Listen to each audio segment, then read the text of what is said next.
찬미 예수님, 안녕하세요. 주거니 받거니 성경 통독 시간입니다. 성경을 펼쳐 놓으시고 잠시 침묵 가운데 우리 각자가 잡은 대지향과 소지향을 두고 기도합시다. 성부와 성자와 성령의 이름으로 아멘. 판관기 19장 1절 이하의 말씀입니다. 이스라엘에 임금이 없던 그 시대에 에프라임 산악지방의 구석진 곳에서 나그네 살이하는 레위인 한 사람이 있었는데 그는 유다 땅 베들레헴에서 어떤 여자를 소실로 맞아들였다.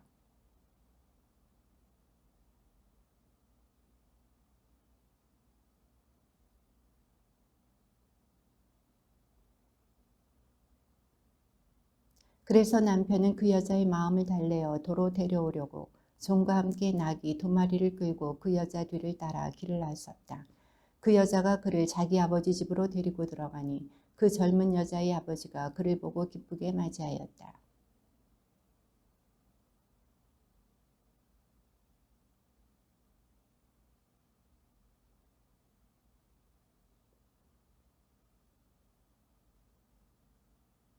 나흘째 되는 날 그들이 아침 일찍 일어났을 때에 그가 떠날 채비를 하자 그 젊은 여자의 아버지가 사위에게 말하였다. 음식을 좀 들고 원기를 돋운 다음에 떠나게나.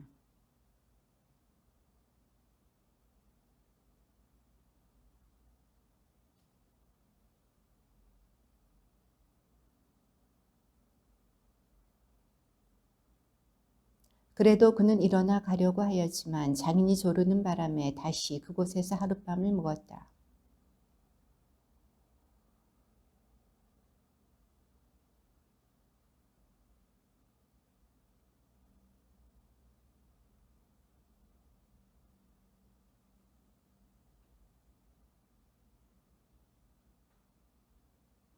그래도 그 사람이 소실과 종을 데리고 떠나려 하는데 그의 장인 곧 그 젊은 여자의 아버지가 또 권하는 것이었다.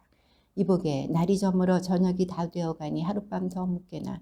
이제 날이 저물었으니 여기에서 하룻밤 더 묵으면서 즐겁게 지내고 내일 아침 일찍 일어나서 길을 떠나 자네 집으로 가게나.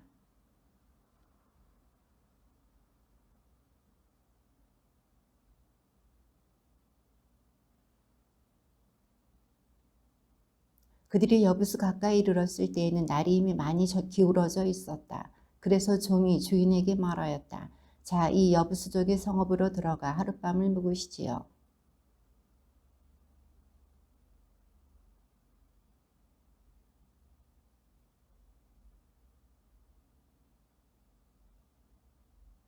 그는 또 종에게 말하였다. 기브아나 라마 이 두 곳 가운데 한 곳으로 가서 하룻밤을 묵자.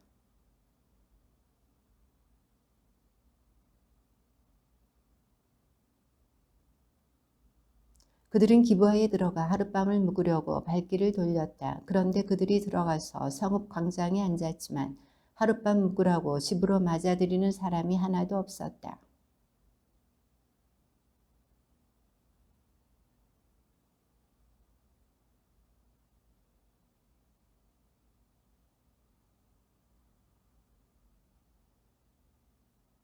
노인이 눈을 들어 성읍 광장에 있는 그 길손을 보고 어디로 가는 길이요? 어디서 오셨소? 하고 묻자.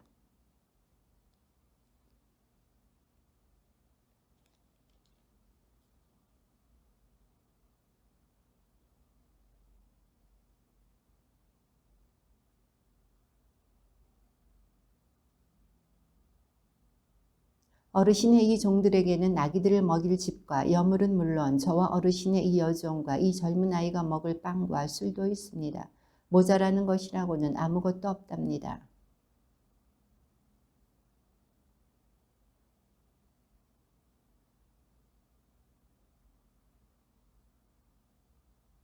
그리하여 노인은 그를 자기 집으로 데리고 들어갔다. 나귀에게는 먹이를 주고 길손들에게는 발을 씻게 해준 다음 함께 먹고 마셨다.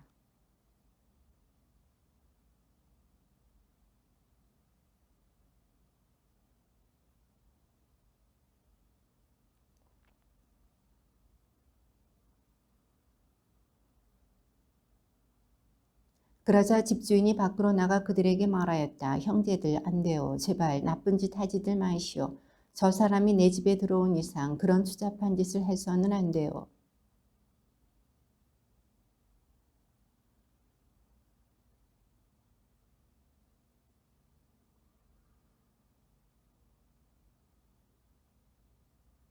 그러나 그 남자들은 그의 말을 들으려 하지 않았다. 그러자 안에 있던 그 사람이 자기 소실을 붙잡아 밖에 있는 그들에게 내보냈다.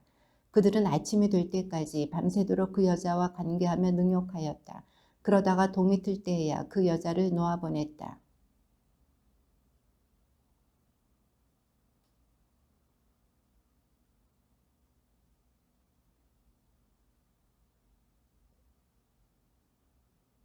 그 여자의 주인은 아침에 일어나 다시 길을 떠나려고 그 집 문을 열고 밖으로 나갔다. 그런데 그의 소실이 문간에 쓰러져 있는 것이었다. 그 여자의 두 손은 문지방 위에 놓여 있었다.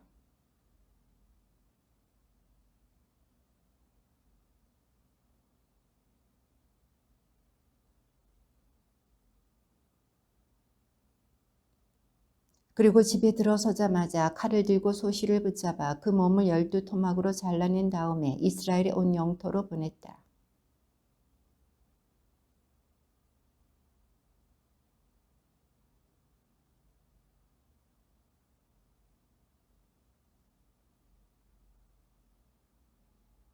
그리하여 이스라엘 자손들이 모두 나섰다. 단에서 브에르세바 이르기까지 그리고 기랏 땅에서도 온 공동체가 일제히 미츠파로 주님 앞에 모여들었다.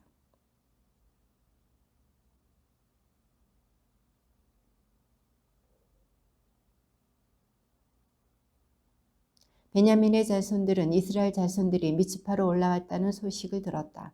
그때에 이스라엘 자손들이 이런 악행이 어떻게 일어났는지 말해보시오 하였다.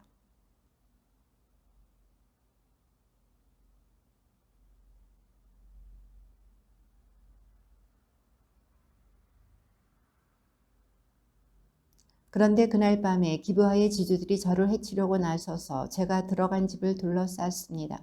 저를 죽이려고 생각하였던 것입니다. 그러다가 제 소실을 욕보여 죽게 만들었습니다.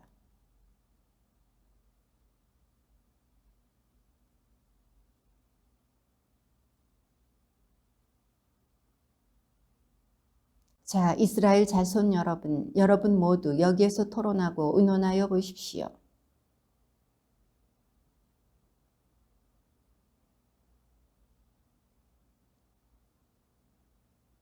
이제 우리가 기브아에 할 일은 이러하다. 제비를 뽑아 그곳을 치러 올라가자.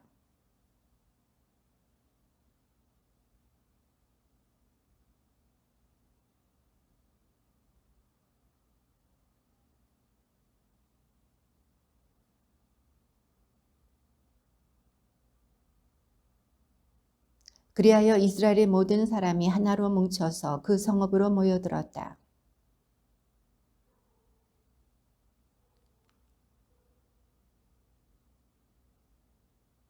이제 기브아에 있는 그 불량한 사람들을 넘겨서 우리가 그 자들을 죽여 이스라엘에서 악을 치워버리게 하여라. 그러나 베냐민의 자손들은 자기들의 동족인 이스라엘 자손들의 말을 들으려 하지 않았다.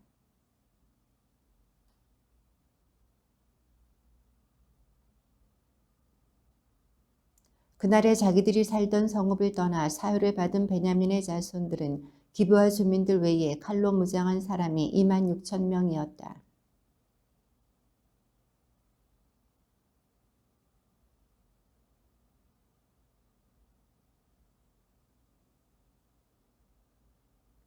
이스라엘 사람들도 베냐민 지파를 빼고 사유를 받으니 칼로 무장한 사람이 40만 명이었는데 그들은 모두 전사들이었다.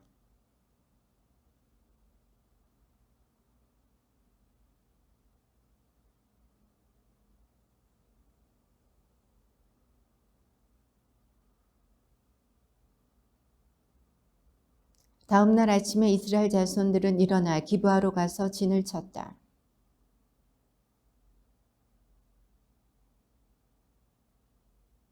그러자 베냐민의 자손들이 기브아에서 나와 그날에 이스라엘 사람들 가운데 2만 2천 명을 땅에 쓰러뜨렸다.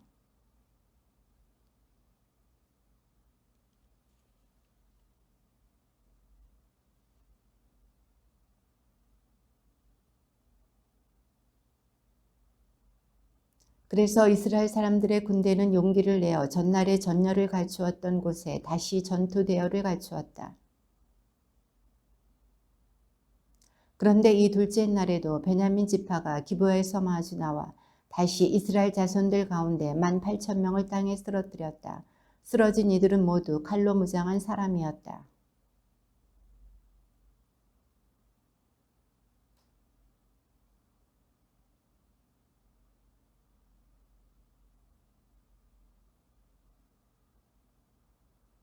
그러고 나서 이스라엘 자손들은 주님께 여쭈어 보았다. 그 시대에는 하느님의 계약궤가 그곳에 있었다.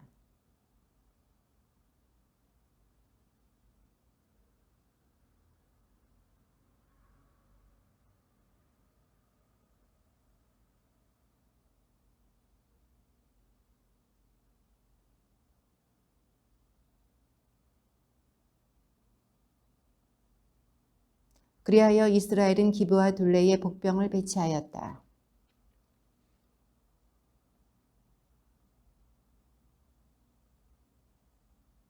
베냐민의 자손들이 그들에게 마주 나왔다가 자기들의 성읍에서 멀리 떨어지게 되었다. 베냐민의 자손들은 한쪽은 베텔로 다른 한쪽은 기브아로 올라가는 큰 길에서 그 들판에서 전처럼 이스라엘 군대를 치기 시작하여 이스라엘 사람을 30명쯤 죽였다.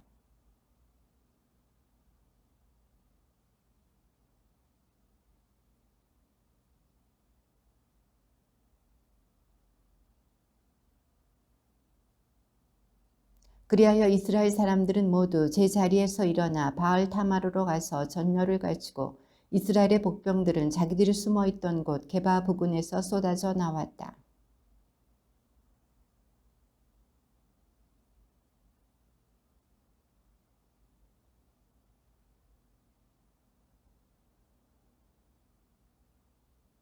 마침내 주님께서 이스라엘 앞에서 베냐민을 치셨다. 그리하여 그날 이스라엘 자손들이 베냐민 사람 25,100명을 쓰러뜨렸다.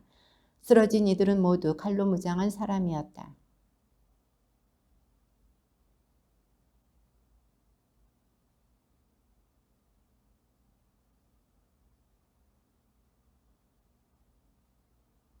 이 복병들이 기브아로 재빨리 공격해 들어가서 온 성읍을 칼로 쳤다.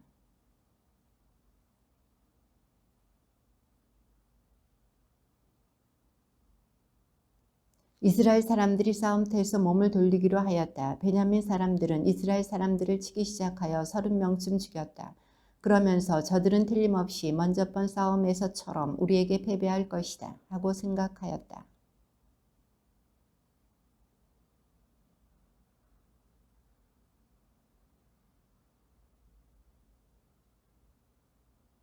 이어서 이스라엘 사람들이 몸을 돌리자 베냐민 사람들은 즐겁하였다. 자기들에게 재앙이 닥쳐오는 것을 보았기 때문이다.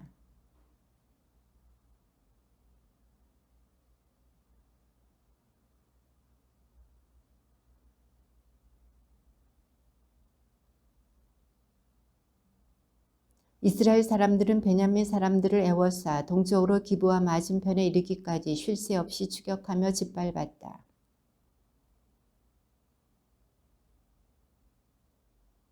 남은 자들이 돌아서서 광야 쪽 림몬 바위로 도망쳤지만 큰 길에서 이스라엘 사람들이 이삭 줍듯이 5,000명을 죽이고 기돔에 이르기까지 바짝 뒤쫓으면서 또 2,000명을 쳐 죽였다.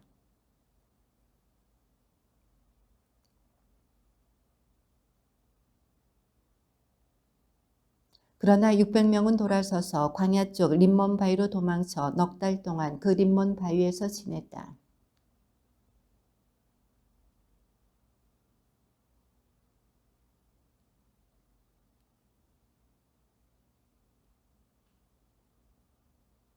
이스라엘 사람들이 전에 미츠파에서 우리는 아무도 베냐민 사람에게 자기 딸을 아내로 내주지 않는다 하고 맹세한 일이 있었다.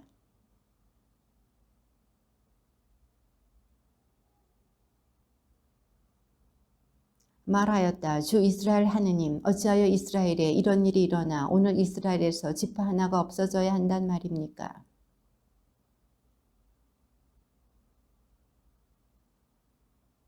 그러고 나서 이스라엘 자손들은 이스라엘의 모든 지파 가운데 누가 주님 앞에서 열리는 집회에 참석하러 올라오지 않았는가 하고 물었다. 미츠파로 주님 앞에 올라오지 않은 자와 관련하여 그 자는 마땅히 죽어야 한다는 엄숙한 맹세가 있었기 때문이다.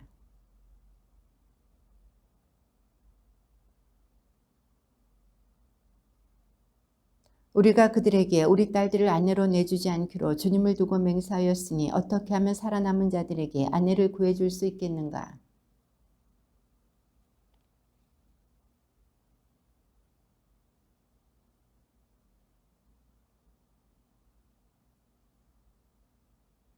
백성을 사열해 보니 과연 그곳에 야베스 기라 주민은 한 사람도 없었다.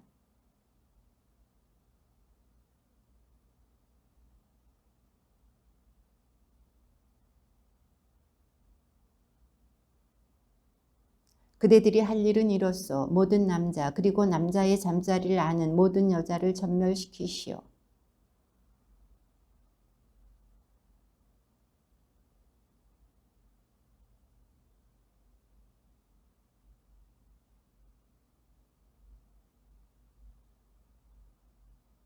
그러고 나서 온 공동체는 림몬 바위에 있는 베냐민의 자손들에게 사람들을 보내어 그들과 이야기하고 평화를 선언하게 하였다.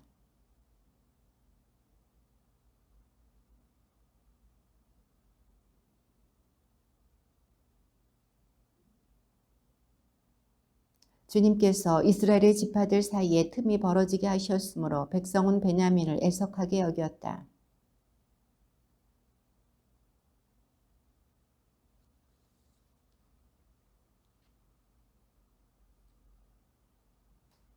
그들이 말을 계속하였다. 어떻게 하면 베냐민의 생존자들이 남아 이스라엘에서 지파가 하나 사라지는 일이 없게 하겠는가?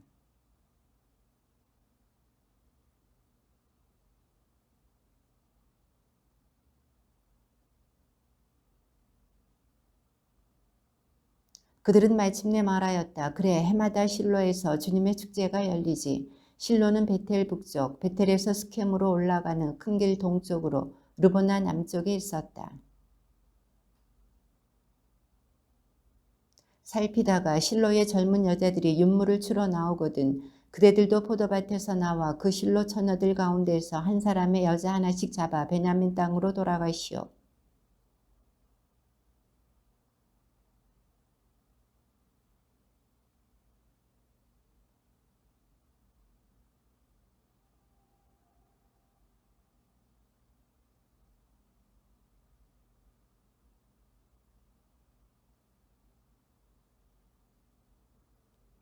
베냐민의 자손들은 그대로 하였다. 그들은 춤추는 여자들을 납치하여 그 가운데서 저희의 수만큼 아내를 골라가지고 자기들의 상속지로 돌아가서 성읍들을 다시 짓고 그곳에서 살았다.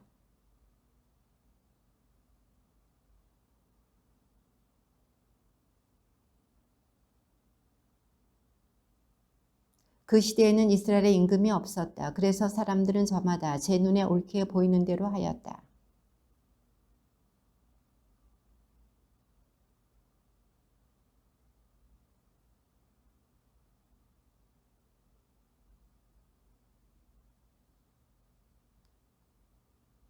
그 사람의 이름은 엘리멜렉이고 아내의 이름은 나오미이며 두 아들의 이름은 마훌론과 킬론이었느니 이들은 유다 베들레헴 출신으로 에프라 사람들이었다. 이렇게 그들은 모압 지방에 가서 살게 되었다.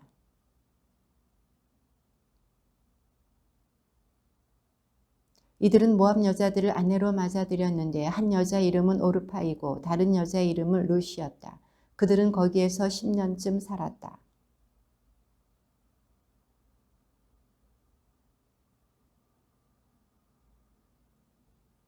나오미는 며느리들과 함께 모압 지방을 떠나 돌아가기로 하였다. 주님께서 당신 백성을 돌보시어 그들에게 양식을 베푸셨다는 소식을 모압 지방에서 들었기 때문이다.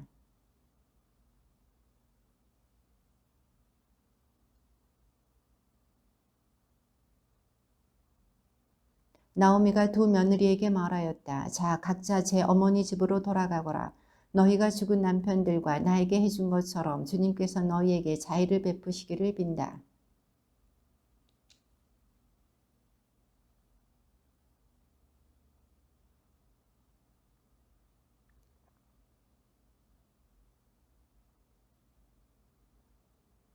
시어머니에게 말하였다. 아닙니다. 저희도 어머님과 함께 어머님의 결례에게로 돌아가려 합니다.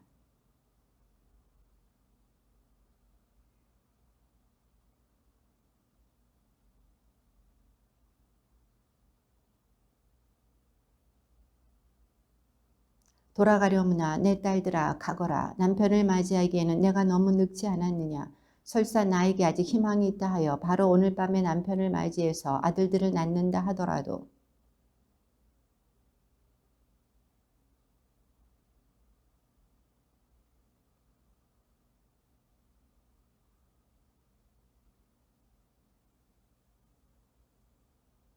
그들은 소리 높여 더 서럽게 울었다. 그리고 오르파는 시어머니에게 작별을 구하며 입맞추었다. 그러나 룻은 시어머니에게 바싹 달라붙었다.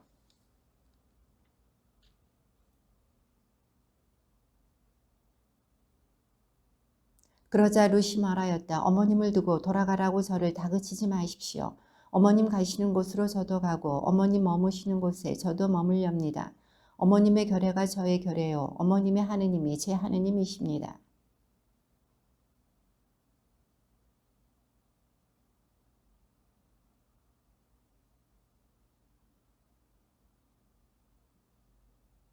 룻이 자기와 함께 가기로 굳게 결심하였음을 보고 나오미는 그를 설득하는 것을 그만두었다.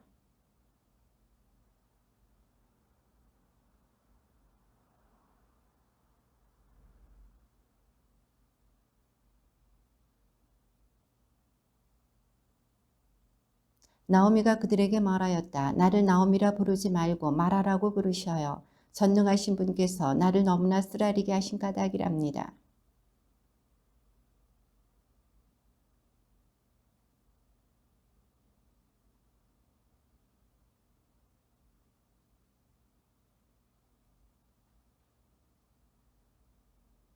이렇게 하여 나오미는 모압 출신 며느리 룻과 함께 모압 지방에서 돌아왔다. 그들이 베들레헴에 도착한 것은 보리 수확이 시작될 무렵이었다.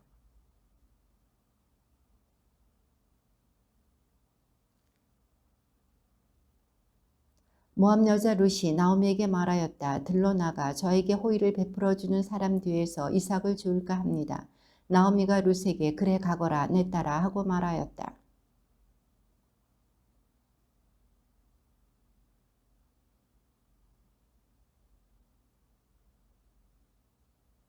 때마침 보아즈가 베들레헴에서 와 주님께서 자네들과 함께 하시길 비네 하고 수학군들에게 인사하자 그들은 주님께서 어르신께 강복하시기를 빕니다 하고 그에게 응답하였다.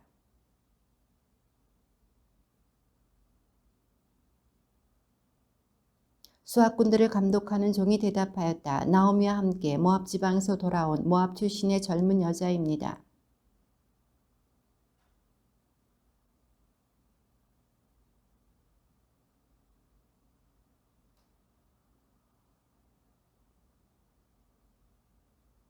보아즈가 룻에게 말하였다. 내 딸아 들어라. 이삭을 지우러 다른 밭으로 갈 것 없다. 여기에서 멀리 가지 말고 내 여종들 곁에 있어라.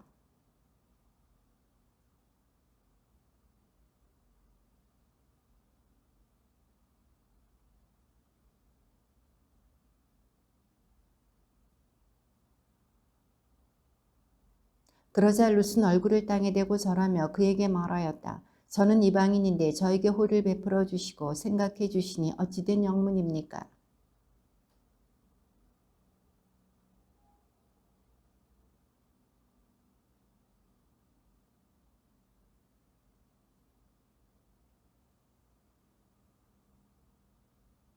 주님께서 내가 행한 바를 갚아주실 것이다. 내가 이스라엘의 하느님이신 주님의 날개 아래로 피신하려고 왔으니 그분께서 너에게 충만히 보상해 주시기를 빈다.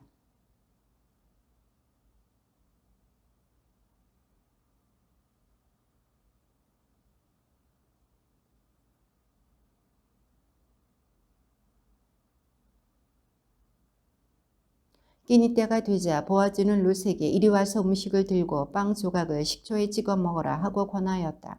그 여자가 수학군들 옆에 앉아 그는 볶은 미라를 건네주었다. 룻은 배불리 먹고 남겼다.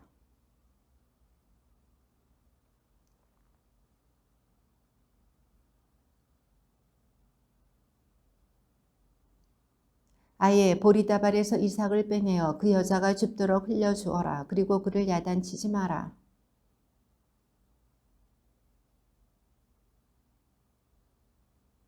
룻은 그것을 지고 마을로 들어가 거두어 들인 것을 시어머니에게 보이고 자기가 배불리 먹고 남겨온 것을 꺼내드렸다.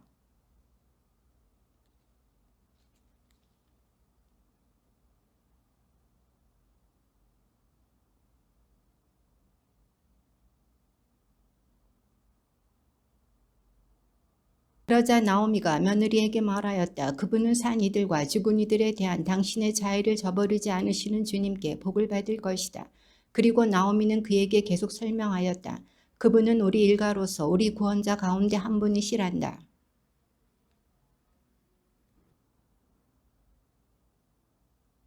나오미는 내 딸아, 내가 그분의 여종들과 함께 일하러 나가게 되었더니 잘 되었구나.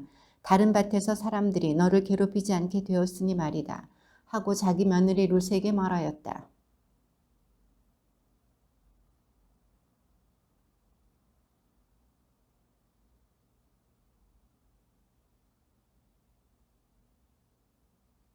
시어머니 나오미가 룻에게 말하였다. 내 딸아, 내가 행복해지도록 내가 너에게 보금자리를 찾아 주어야 하지 않겠느냐.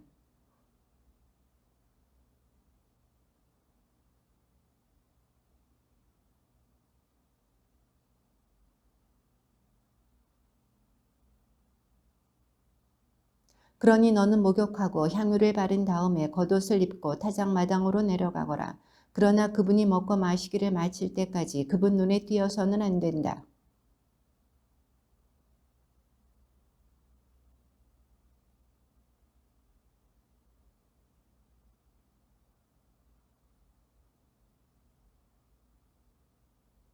그러자 룻이 나오미에게 저에게 말씀하신 대로 다 하겠습니다 하고 말하였다.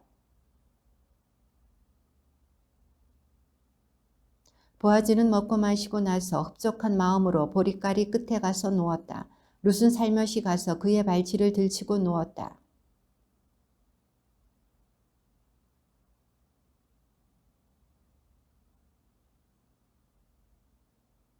그래서 너는 누구냐 하고 묻자 그 여자가 저는 주인님의 종인 룻입니다. 어르신의 옷자락을 이 여종에 펼쳐주십시오. 어르신은 구원자이십니다 하고 대답하였다.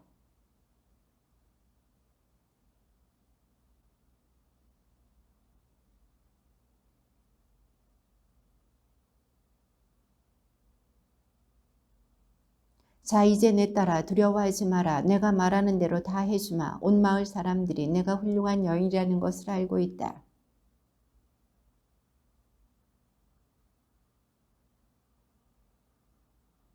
이 밤을 여기에서 지내라. 아침에 그가 너에게 구원 의무를 실행한다면 좋다. 그렇게 하라지.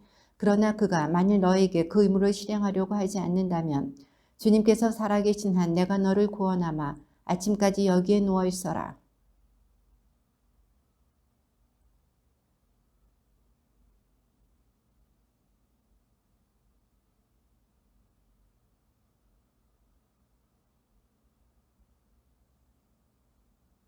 그때에 보아주가 내가 쓴 너울을 이리 내어 붙잡고 있어라 하고 말하였다. 룻이 그것을 붙잡자 그는 보리 6대를 퍼서 거기에 담아주고 마을로 들어갔다.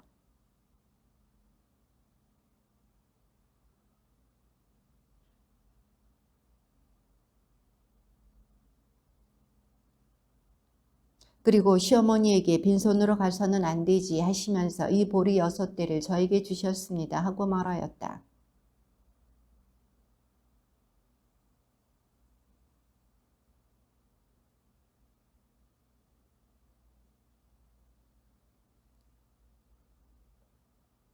보아즈는 성문으로 올라가 거기에 앉았다. 때마침 보아즈가 말하던 그 구원자가 지나갔다. 보아즈가 여보게 이리로 와서 앉게 하고 말하니 그가 와서 앉았다.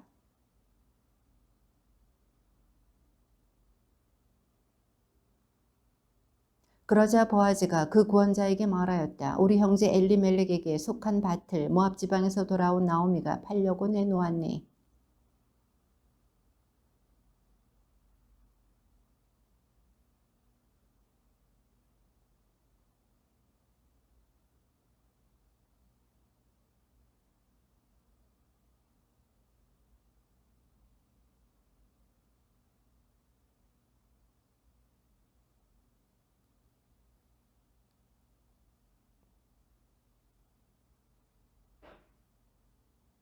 보아즈가 다시 나오미에게서 그 밭을 사들이는 날에 그대는 고인의 아내인 모압 여자 룻도 맞아들여 고인의 이름을 그의 소유지 위에 세워주어야 하네 하고 말하였다.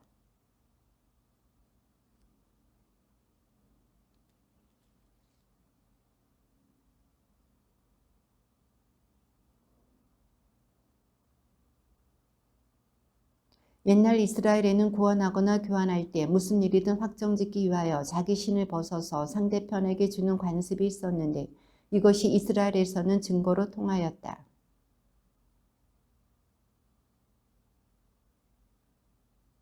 그러자 보아즈는 원로들과 온 백성에게 말하였다. 엘리멜렉에게 속한 모든 것과 길련과 마홀론에게 속한 모든 것을 제가 나오미의 손에서 사들인 사실에 대하여 여러분은 오늘 증인이 되셨습니다.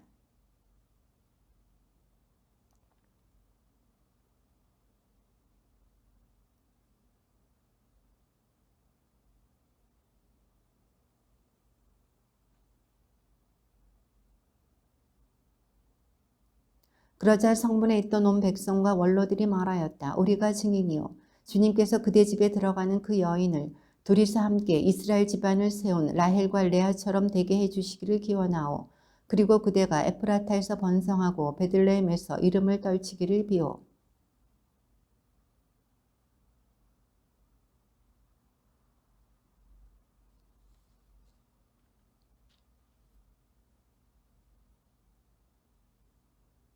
이렇게 보아즈가 룻을 맞이하여 룻은 그의 아내가 되었다. 그가 룻과 한자리에 드니 주님께서 점지해 주시어 룻이 아들을 낳았다.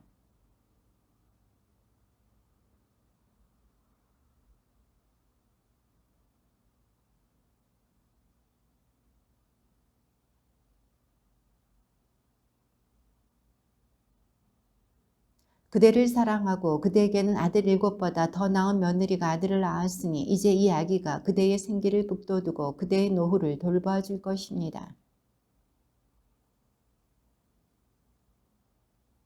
이웃 아낙네들은 그 아기의 이름을 부르며 나오미가 아들을 보았네 하고 말하였다. 그의 이름은 오벳이라 하였는데 그가 다윗의 아버지인 이사이의 아버지다. 헤츠론은 람을 낳았으며 람은 암미나답을 낳았다. 살몬은 보아즈를 낳고 보아즈는 오벳을 낳았다. 에프라임 산악 지방에 줍족의 라마타임 사람이 하나 살고 있었다. 그의 이름은 엘카나였는데 에프라임 족 여로함의 아들이고 엘리후의 손자이며 토우의 증손이고 줍의 현손이었다.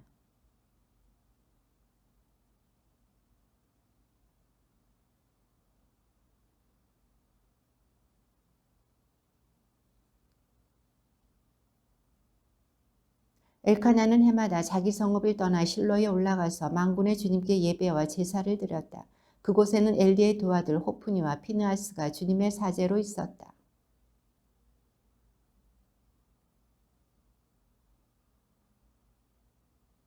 그러나 한나에게는 한 목밖에 줄 수 없었다. 엘카나는 한나를 사랑하였지만 주님께서 그의 태를 닫아 놓으셨기 때문이다.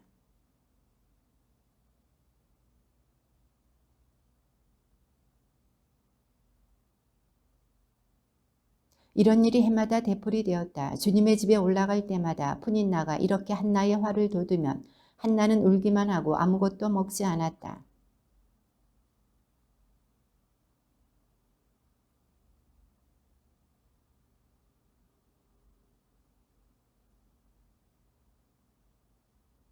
실로에서 음식을 먹고 마신 뒤에 한나가 일어섰다. 그때 엘리 사제는 주님의 성전 문설주 곁에 있는 의자에 앉아 있었다.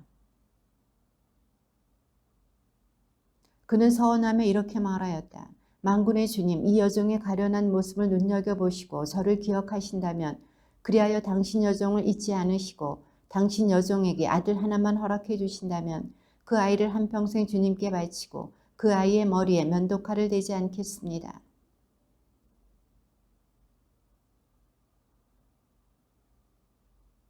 한나는 속으로 빌고 있었으므로 입술만 움직일 뿐 소리가 들리지 않았다. 그래서 엘리는 그를 술 취한 여자로 생각하고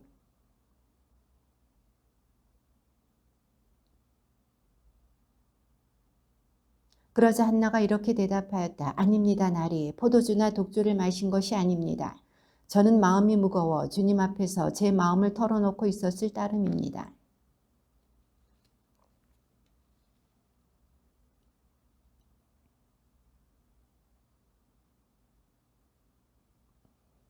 그러자 엘리가 안심하고 돌아가시오. 이스라엘의 하느님께서 당신이 드린 청을 들어주실 것이요 하고 대답하였다.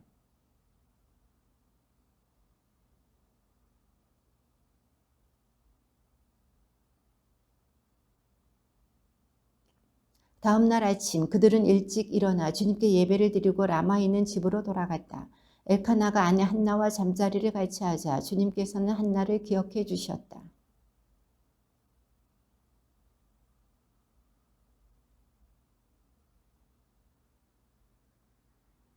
날편 엘카나가 온 가족을 데리고 주님께 주년제사와 서원을 드리러 올라가는데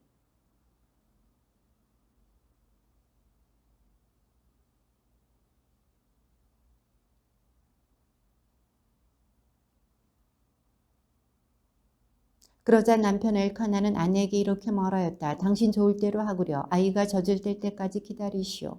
주님께서 당신의 말씀을 이루어 주시기만을 바랄 뿐이요. 그리하여 한나는 집에 남아 아들이 젖을 뗄 때까지 키웠다.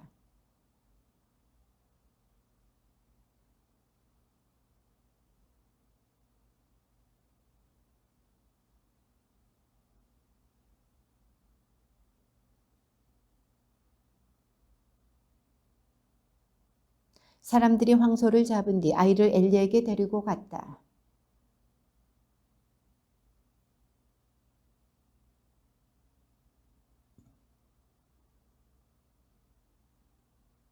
제가 기도한 것은 이 아이 때문입니다. 주님께서는 제가 드린 청을 들어주셨습니다.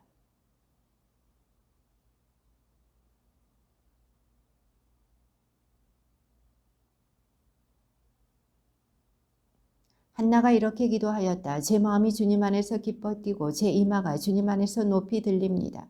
제 입이 원수들을 비웃으니 제가 당신의 구원을 기뻐하기 때문입니다.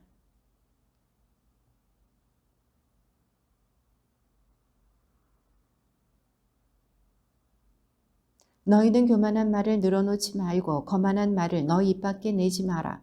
주님은 정녕 모든 것을 아시는 하느님이시며 사람의 행실을 저울질하시는 분이시다.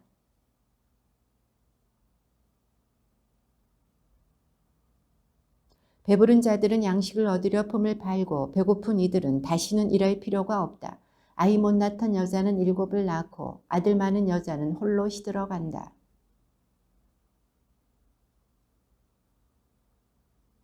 주님은 가난하게도 가멸게도 하시는 분, 낮추기도 높이기도 하신다.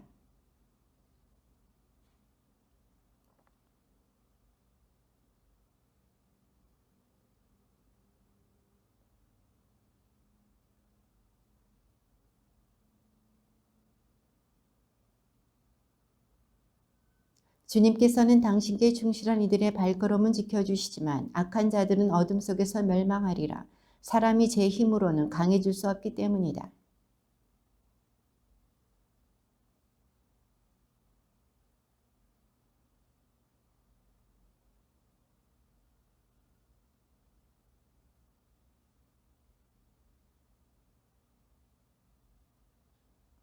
엘카나는 남아있는 자기 집으로 돌아갔으나 아이는 엘리 사제 앞에서 주님을 섬겼다. 백성과 관련된 사제들의 규정도 무시하였다. 누구든지 제사를 드린 다음 고기를 삶고 있기만 하면 사제의 시종은 살이 세신 갈고리를 손에 들고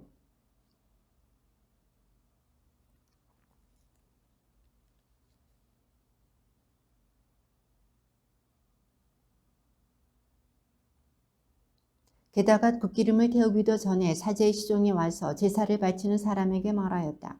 사제님께 구워드리게 고기를 내놓으시오. 그분이 받으시는 것은 삶은 고기가 아니라 날고기요.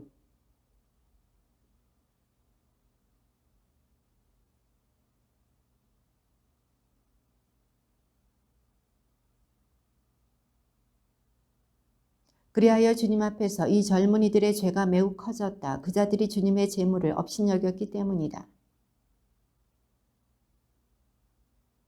그의 어머니는 해마다 남편과 함께 주년제사를 드리러 올라올 때면 그에게 작은 예복을 지어 가져왔다.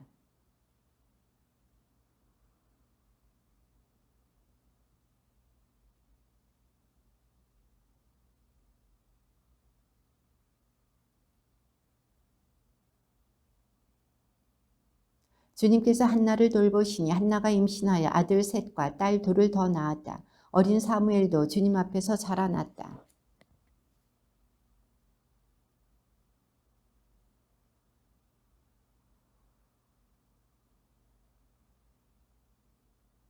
그들을 꾸짖었다. 어쩌자고 너희가 이런 짓들을 하느냐. 나는 너희가 저지른 악행을 이 모든 백성에게서 듣고 있다.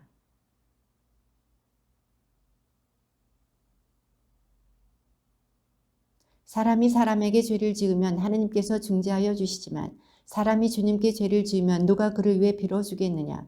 그러나 그들은 아버지의 말을 들으려 하지 않았다. 주님께서 그들을 죽이실 뜻을 품으셨기 때문이다.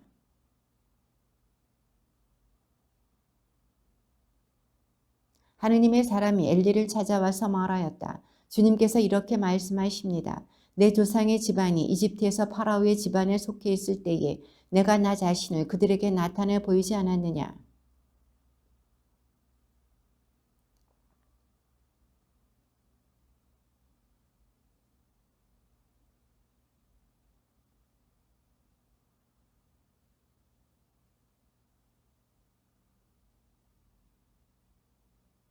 그런데 너희는 어찌하여 나의 처소에서 바치라고 명령한 제물과 예물을 무시하느냐.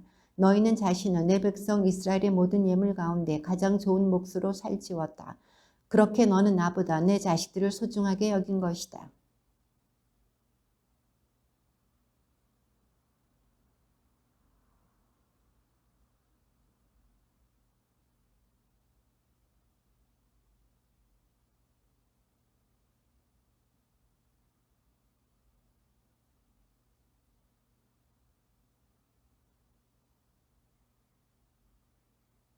이제 그때가 온다. 내가 너의 기운과 내 조상 집안의 기운을 꺾으리니 내 집안에는 오래 사는 자가 하나도 없을 것이다.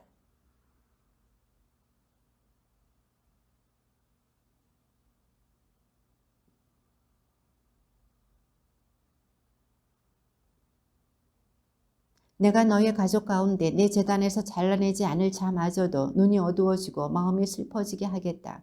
내 가족이 사람들의 칼에 맞아 다 죽을 것이다.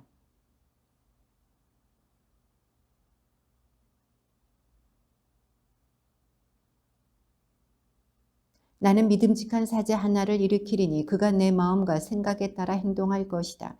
내가 믿음직한 집안을 그에게 일으켜주고 그가 나의 기름 부음 받은 이 앞에서 언제나 살아가게 하겠다.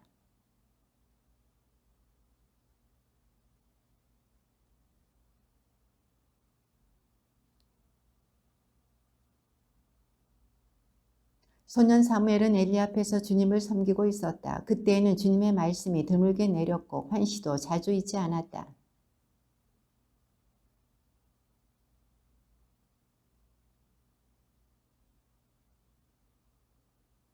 하느님의 등불이 아직 꺼지기 전에 사무엘이 하느님의 궤가 있는 주님의 성전에서 자고 있었는데 엘리에게 달려가서 저를 부르셨지요. 저 여기 있습니다 하고 말하였다. 그러나 엘리는 나는 너를 부른 적이 없다. 돌아가 자라 하였다. 그래서 사무엘은 돌아와 자리에 누웠다.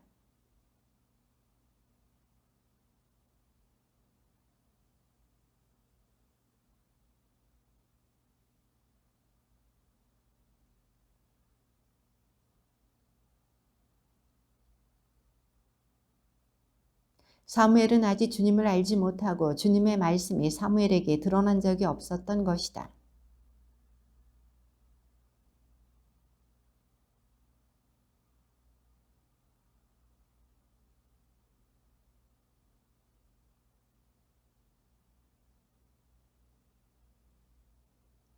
사무엘에게 일렀다. 가서 자라. 누군가 다시 너를 부르거든.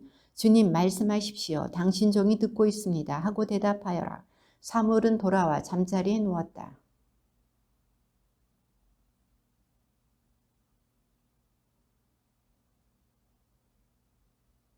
그러자 주님께서 사무엘에게 말씀하셨다. 이제 내가 이스라엘에서 한 가지 일을 할 터인데 그것을 듣는 이마다 두 귀가 멍멍해질 것이다.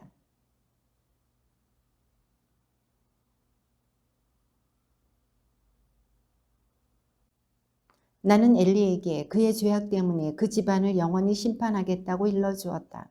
그 죄악이란 엘리가 자기 아들들이 하느님을 모독하는 것을 알고 있으면서도 그들을 책망하지 않은 것이다.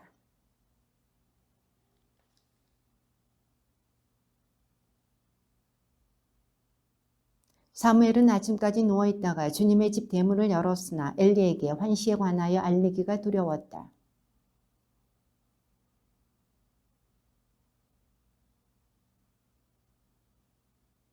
엘리가 물었다. 그분께서 너에게 무슨 말씀을 하셨느냐? 그것을 나에게 숨겨서는 안 된다.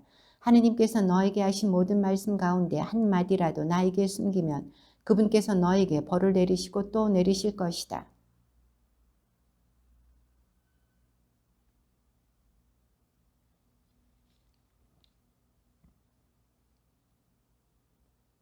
사무엘이 자라는 동안 주님께서 그와 함께 계시어 그가 한 말은 한마디도 땅에 떨어지지 않게 하셨다.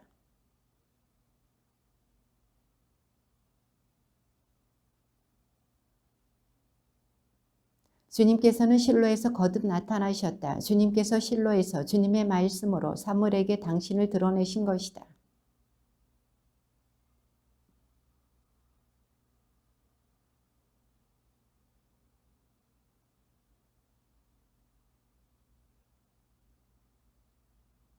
필리스티아인들은 전열을 갖추고 이스라엘에게 맞섰다. 싸움이 커지면서 이스라엘은 필리스타인들에게 패배하였다. 필리스타인들은 벌판의 전선에서 이스라엘 군사를 4,000명가량이나 죽였다.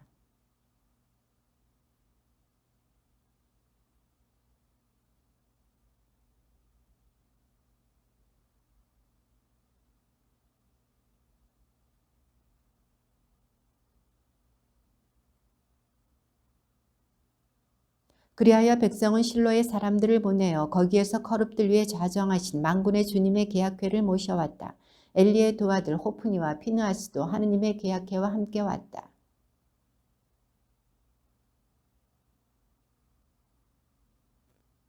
필리스타인들이 이 큰 함성을 듣고 히브리인들의 진영에서 저런 함성이 들리다니 무슨 까닭일까 하고 묻다가 주님의 궤가 진영에 도착하였다는 사실을 알게 되었다.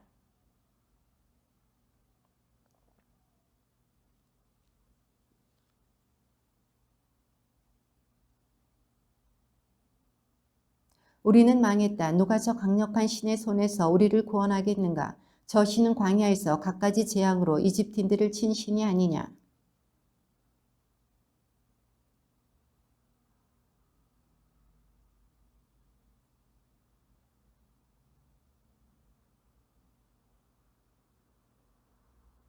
필리스타인들이 이렇게 싸우자 이스라엘은 패배하여 저마다 자기 천막으로 도망쳤다.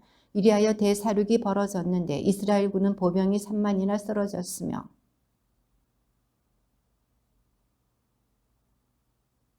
그날 베냐민 사람 하나가 싸움터에서 빠져나와 실로로 달려왔다. 그의 옷은 찢어지고 머리에는 흙이 묻어 있었다.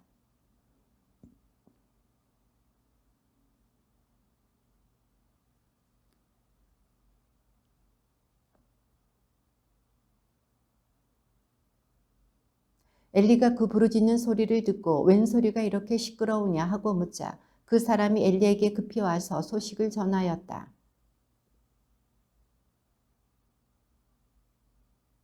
그 사람이 엘리에게 제가 바로 싸움터에서 온 사람입니다.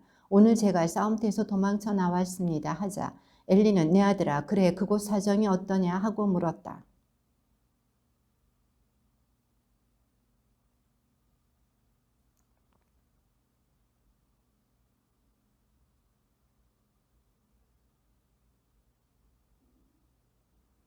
전령이 하느님의 궤를 언급하자 엘리가 대문 옆 의자에서 뒤로 넘어지더니 목이 부러져 죽었다. 그 사람은 늙은 데다 몸까지 무거웠던 것이다. 엘리는 40해 동안 이스라엘의 판관으로 일하였다.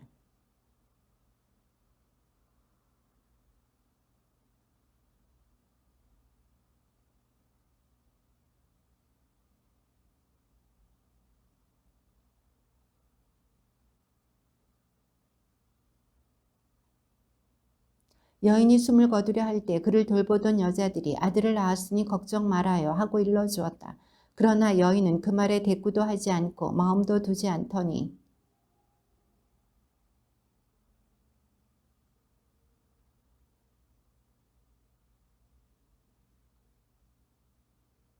그 여인은 하느님의 궤를 빼앗겼기 때문에 영광이 이스라엘에서 떠났다 하고 말하였다.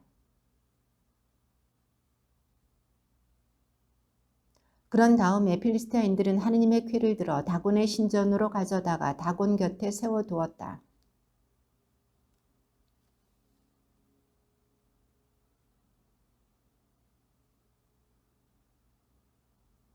그들이 다음 날도 아침 일찍 일어나 보니 다곤이 또 땅에 얼굴을 박은 채 주님의 궤 앞에 쓰러져 있었다. 다곤은 몸통만 남아있을 뿐 머리와 두 손이 잘려서 문지방 위에 널려 있었다.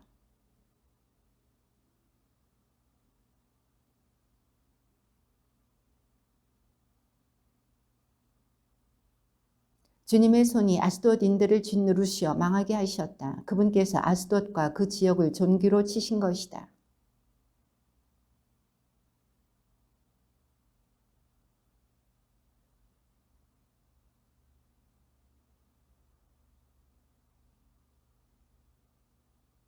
그들은 사람을 보내어 필리스타인들의 통치자들을 모두 불러놓고 우리가 이스라엘 하느님의 궤를 어떻게 했으면 좋겠소 하고 물어보았다.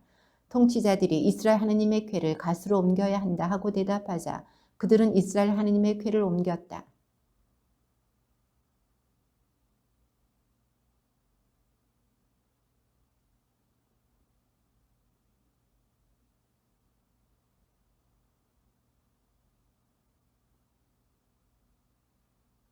그래서 그들은 하느님의 궤를 에크론으로 보냈다. 하느님의 궤가 에크론에 들어오자 에크론인들도 어찌하여 그들이 이스라엘 신의 궤를 우리에게 옮겨와 우리와 우리 백성을 죽이려 하는가 하면서 울부짖었다.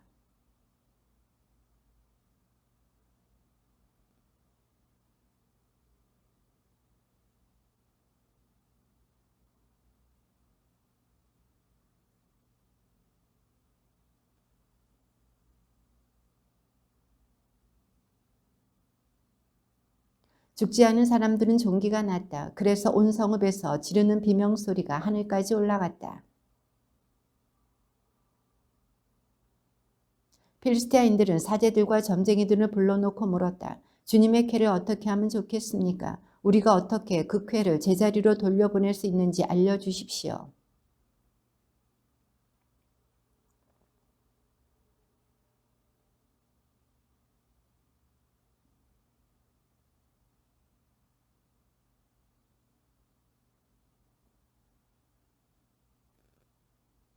그러면 그 하느님에게 무엇을 보상제물로 바쳐야 합니까? 하고 필리스타인들이 묻자 그들이 이렇게 일러주었다.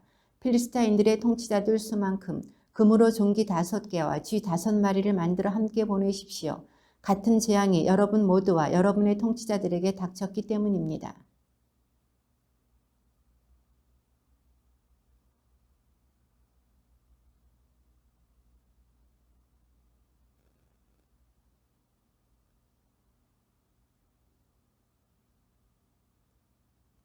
왜 여러분은 파라오와 이집트인들처럼 고집을 부리려 합니까? 그가 이집트인들을 거칠게 다른 다음에야 이집트인들이 이스라엘을 떠나가게 하지 않았습니까?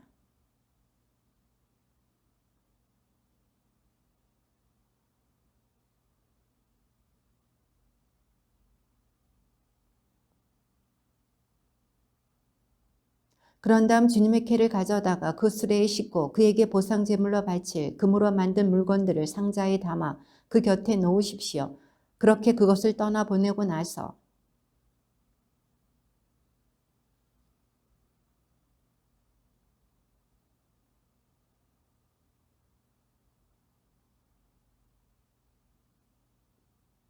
사람들은 그대로 하였다. 그들은 어미소 2마리를 끌어다가 수레에 묶고 새끼들은 우리에 가두었다.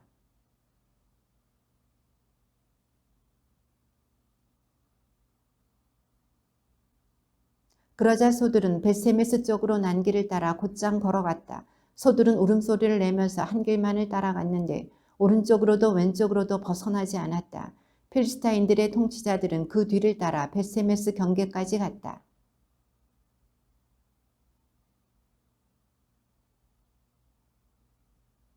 수레는 벳세메스 사람 여호수아의 밭에 와서 멈추었는데 거기에는 커다란 바위가 하나 있었다. 그들은 수레를 부수어 장작을 만들고 그 소들을 주님께 번제물로 바쳤다.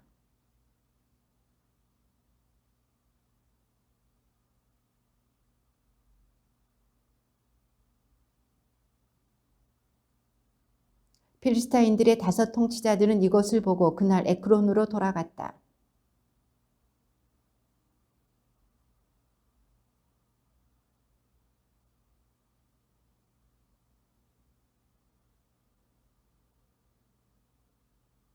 금으로 만든 쥐는 5 통치자들이 다스리던 필리스타인들의 모든 성읍, 곧 요새 성읍들과 성벽이 없는 마우스에 맞춘 것이었다. 주님의 캐를 올려놓았던 그 큰 바위는 오늘날까지도 벳세메스 사람 여호수아의 밭에 그대로 있다.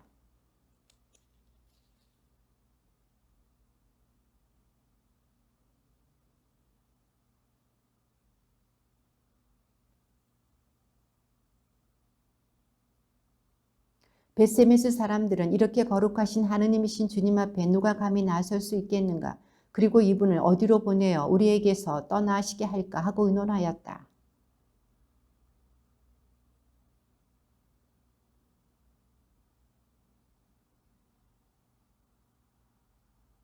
그러자 키리앗 여아림 사람들이 와서 주님의 캐를 모시고 올라갔다. 그들은 주님의 캐를 언덕에 있는 아비나답의 집에 옮기고 그의 아들 엘라자르를 성별하여 그 캐를 돌보게 하였다.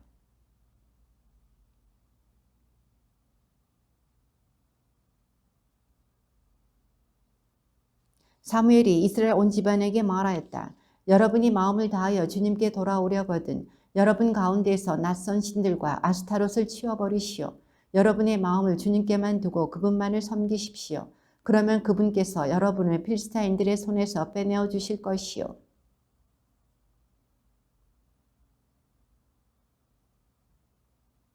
그러고 나서 사무엘이 말하였다. 온 이스라엘 백성을 미츠파로 모이게 하시오. 내가 여러분을 위하여 주님께 기도를 드리겠소.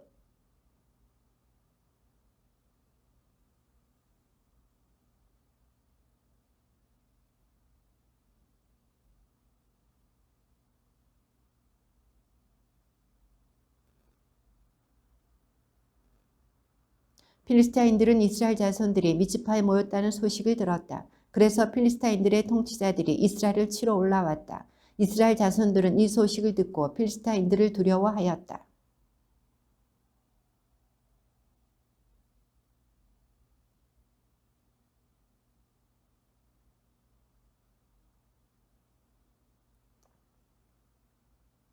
사무엘이 젖먹이 어린 양 1마리를 끌어다가 주님께 온전한 번제물로 바치면서 이스라엘을 위하여 주님께 부르짖자 주님께서 그에게 응답하여 주셨다.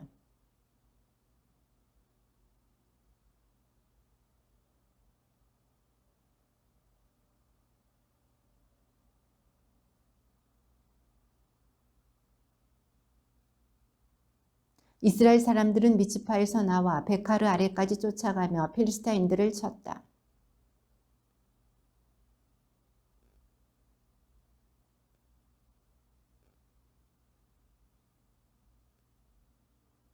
필리스타인들은 이렇게 꺾이고 나서 다시는 이스라엘 영토로 들어오지 않았다. 사무엘이 살아있는 동안에는 주님의 손이 필리스타인들을 억누르셨던 것이다.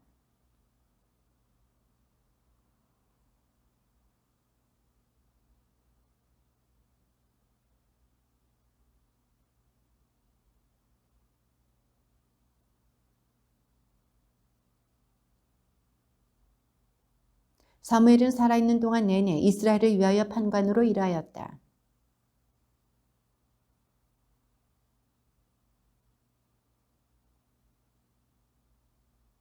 그런 다음 자기 집에 있는 라마로 돌아와 거기에서도 이스라엘 위하여 판관으로 일하였다. 그는 그곳에 주님을 위하여 제단을 쌓았다. 주님의 말씀입니다.